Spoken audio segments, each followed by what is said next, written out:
സിബിഡിയുടെ പരിശോധനയ്ക്ക് ശേഷം വിട്ടുകൊടുത്ത Robin bus വീണ്ടും തടഞ്ഞു. തൊടുപുഴയ്ക്ക് സമീപം ആനിക്കോടാണ് ബസ് തടഞ്ഞത്.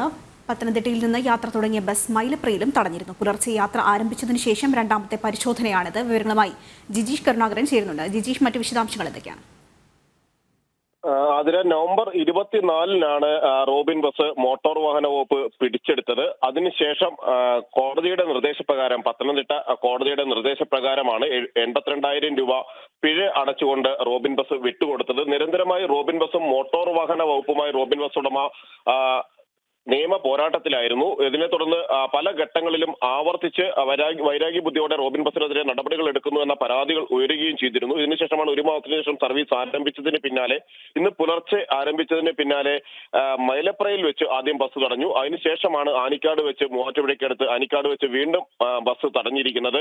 ബസ് സർവീസ് ആരംഭിക്കുമ്പോൾ തന്നെ റോബിൻ ബസ് ഉടമ പ്രതികരിച്ചിരുന്നു. ഇത്തരത്തിലുള്ള നടപടികൾ താൻ പ്രതീക്ഷിക്കുന്നുണ്ട് എന്ന് പറഞ്ഞിരുന്നു.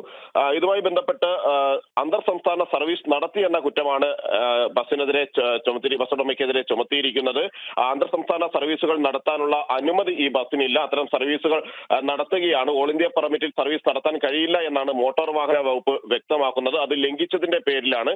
അങ്ങനെ 82,000 രൂപ പിഴയടച്ചു. പിഴയടച്ചതിന് ശേഷം ബസ് വിട്ടുകൊടുക്കണമെന്ന നിർദ്ദേശം മജിസ്ട്രേറ്റ് കോടതി നിർദ്ദേശിക്കുകയും ചെയ്തു. ഇതോടൊപ്പം തന്നെ ഈ ഒരു പെർമിറ്റുമായി ബന്ധപ്പെട്ട് തന്റെ ഭാഗം വിശദീകരിച്ചുകൊണ്ട് നൽകിയിരിക്കുന്ന ഹർജിയിൽ ഹൈക്കോടതിയുടെ അന്തിമ വിധി അടുത്ത മാസമാണ്. റോബിൻ ബസ് ഉടമ ഹൈക്കോടതിയെ സമീപിച്ചിരുന്നു. ഇത്തരത്തിലുള്ള ഒരു നിയമയുദ്ധം നടക്കുകയാണ്. ഇതിനിടയിലാണ് രണ്ട് ഭാഗങ്ങളിലായി ഏതാണ്ടും കിലോമീറ്ററുകൾ പിന്നിടുമ്പോൾ തന്നെ മോട്ടോർ വാഹന വകുപ്പ് തുടർച്ചയായി പരിശോധനയുടെ പേരിൽ വാഹനം റോബിൻ ബസ് തടഞ്ഞിടുകയും പരിശോധനയ്ക്ക് ശേഷം ഏറെ സമയത്തിന് ശേഷം വിട്ടുകൊടുക്കുകയും ചെയ്തു വരികയും ചെയ്യുന്നത്.